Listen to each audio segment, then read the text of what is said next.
سب سے بڑے پمز اسپتال کے زچہ بچہ وارڈ کی نرسری میں آگ لگنے سے 14 نومولود جاں بحق ہو گئے۔ فائر بریگیڈ کی 6 گاڑیوں نے آگ پر قابو پایا۔ جاں بحق تمام بچوں کی میتیں شناخت کے بعد ورثاء کے حوالے کر دی گئیں۔ انتظامیہ کے مطابق صبح 6:38 پر چنگاری بھڑکی، 6:39 پر زوردار دھماکے سے چھت کی سیلنگ گر گئی۔ ڈیوٹی اسٹاف نے 1 نومولود اور 4 بچوں کو ریسکیو کیا۔ 3 ماہ اور ملحقہ گائنی وارڈ میں داخل 73 مریضوں کو بحفاظت نکالا گیا۔ ترجمان پمز نے ابتدائی رپورٹ جاری کر دی۔ تھوڑی دیر کی خوشیاں غم میں بدل گئیں۔ والدین غم سے نڈھال، دکھیاری ماؤں کی دہائیاں، پمز کے باہر رقت انگیز مناظر۔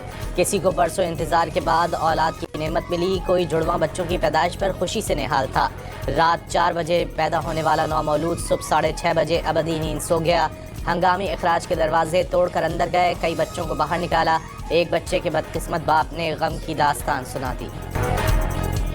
بیٹا ہوا ہے 4 بجے، انہوں نے بولا نرسری میں ڈالو۔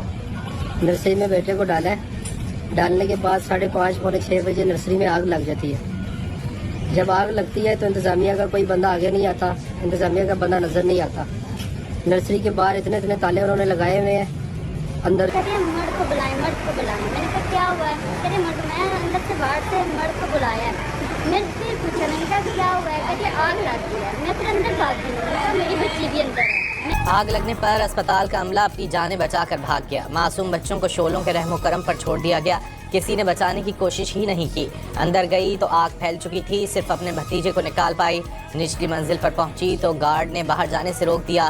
انتظامیہ نے بچے کو اسپتال میں رکھنے سے بھی انکار کر دیا۔ آکسیجن کے لیے پولی کلینک لانا پڑا۔ آگ سے بچ جانے والے واحد بچے کی خالہ کی گفتگو۔ بریگیڈ کی ابتدائی رپورٹ میں آگ کی ممکنہ وجہ شارٹ سرکٹ یا اوور لوڈنگ قرار۔ اسپتال میں فائر سیفٹی انتظامات مطلوبہ معیار کے نہیں تھے۔ ہنگامی راستے مستقل طور پر بند یا اس میں رکاوٹیں تھیں۔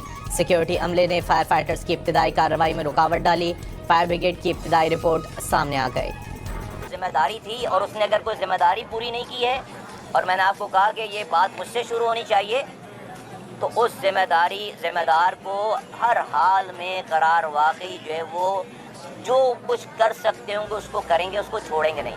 اور میں اپنے آپ کو بھی اس کے اندر جو ہے وہ شامل کرتا ہوں، اور میں نے خود کو جو ہے وہ احتساب کے لیے جو ہے وہ پیش کیا۔ وزیراعظم جو حکم دیں گے تسلیم ہوگا۔ پمز واقعہ پر استعفیٰ دینے کے سوال پر وفاقی وزیر صحت مصطفیٰ کمال کا جواب، خود کو وزیراعظم کے سامنے احتساب کے لیے پیش کر دیا۔ وزیراعظم کو ملاقات یا ٹیلی فون کر کے تفصیلات بتائیں گے۔ پمز میں آگ 6:38 پر لگی، 6:40 پر لوگوں کو بھاگتے دیکھا گیا۔ وارڈ میں بچوں کو آکسیجن لگی ہوئی تھی، آکسیجن کی وجہ سے شعلے بھڑکتے چلے گئے۔ کوتاہی اور ذمہ داری پوری نہ کرنے والے کسی شخص کو نہیں چھوڑا جائے گا۔ وفاقی وزیر صحت کی یقین دہانی۔ مصطفیٰ کمال کی گفتگو کے دوران شہریوں کا احتجاج، شور شرابہ۔